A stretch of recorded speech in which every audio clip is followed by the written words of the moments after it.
Hey guys, in this video I'm going to show you how to set up Citra and run Pokemon Sun the best way your particular computer can run it. So we're just going to hop right in. Um, we're going to start off by downloading Citra Bleeding Edge and not the nightly build. So I'm going to have all these links in the description for you guys, so if you just look down there you can get them, but I'm going to copy and paste this link into my browser and go download that, or at least show you where to download that. And my computer's being slow. There we go. So once you get to this website, you're going to go to the Bleeding Edge builds. So not the nightly builds. I don't know whether those are particularly worse, but this is just what I go with. You're going to download your Windows, or I think that's Mac. I'm not even sure, but Windows version, and then you're going to get a Citra setup file. Looks just like this, and you're going to run that, and it should launch Citra. But if it just pops up with a message box saying, something like this, I can just launch it for you. Like, ooh, that was really loud. This just pops up. You can just hit OK, and then you can go to your Windows button here. And I don't know anything about Mac, so I'm sorry if you guys are on a Mac. And you can type in, just start typing %, which is over the number 5, app data, and then end it with another %, and hit enter. And in the roaming folder, it's going to take you to the app data and roaming folder. This is where your save files and stuff are held. But if you click on this app data right here, and then go to local, and then find your Citra folder, you'll find a set of folders here with app and then like your version that you downloaded. You can go ahead and click on that, and then this right here is what you need to run, and you can right click and you can send that to your desktop, and that will create a shortcut for you in case you're having, I had this problem, so in case you're having that problem, that's how you get around that. After you download Citra, you're going to run it, and it's going to pop up. It's going to look something like this. It's not going to have the Sun game. It's just going to look, plain like this. And so what you're going to do is download these parts of the Pokemon Sun ROM. These are both decrypted, which is important for Citra. Uh, they have to be a decrypted 3DS ROM, or whatever you call it. So once you download these two, you're just going to get two files just like this. And what I suggest is going to your desktop and making a folder. You just call it whatever you want, and just drag those in there. And then you're going to need a program called 7-Zip. And all the links for these will be in the description, so as you need them, just go ahead and grab them. Download 7-Zip and install it, and do not use the standalone version because it does make it a bit harder. So just download your version of 7-Zip, and I guess I can pull that up for you so I can show you what I'm talking about. So we're gonna pop that in there, and you're gonna, like me, I download Windows 64-bit, which is what 99% of you are gonna run. Yeah, if you need any of this other stuff, um, go ahead and download it. But I don't know what the difference is. So I just downloaded this, and you might need to restart your computer if it doesn't work the way I'm about to show you. Just restart your computer and then get back to this.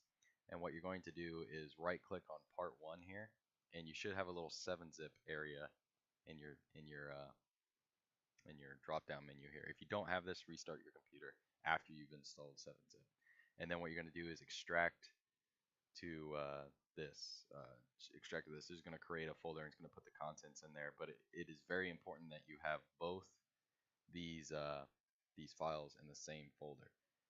And then what that's going to do is going to create another folder in there, and inside that folder you're going to have the Pokemon Sun game. But like I said, just make sure you have both the parts in the same directory when you go to extract part 1. So you don't need to extract part 2, by the way. You just need to extract part 1.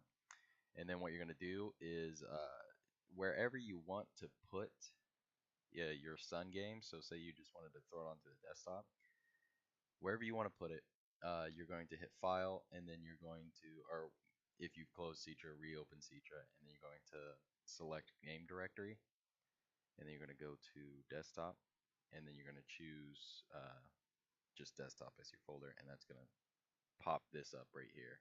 And mine's in a different location. But then once you do that, that's the Pokemon game, and you can start it up and run it right there. But if you want to just make sure that your settings look something similar to this, I don't think the region matters.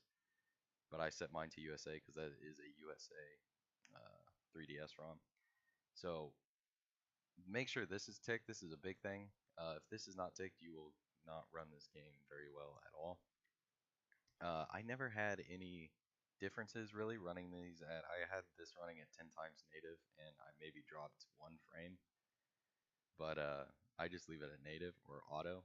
I mean, you can choose whatever you want. I do leave limit frame rate on, and all that does is if it goes over 30, it's gonna limit it back. So once you've made sure that this is your settings that match that, you can go ahead and launch the game. And once the game launches, I can go ahead and open up my save file. I've been playing it for 52 minutes, I think that is, and I've just been trying to do my best to get the most frames out of it. But this is about all the luck I've had.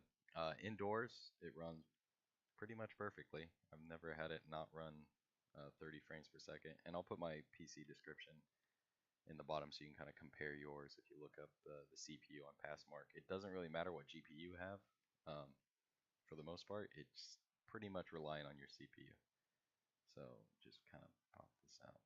I mean, it's not going to run on a potato GPU, but if you got like a 550 Ti, something above that, you'll be fine. It won't really increase your performance to not run it at that. Yeah, but you can see outside, it doesn't really run the greatest. It completely depends where you're at. But if I go into this cutscene, it's horribly slow. Um, and I don't know what else to do about that, but at least this gets the game running. And I mean, apart from that, if you want to update your game, literally all you have to do is download the newest version and run it. And you might get that single dialog box. And if you do, just go back through my steps and go send a shortcut to your desktop. And that's how I got this right here, because it doesn't, for some reason, the newer builds have stopped bringing shortcuts up to my desktop. So, but yeah, that's how you get Pokemon Edge to run on, or I mean Pokemon Sun to run on Bleeding Edge or Citra. If you guys like the video, just please like it, just so it can help out other people. I know there's a bunch of videos of people showing this off, but they just show off their speeds. They don't actually show you how to get it yourself, and I find that really annoying. So I don't know. Anyway, if you guys like the video, just make sure you like it so you can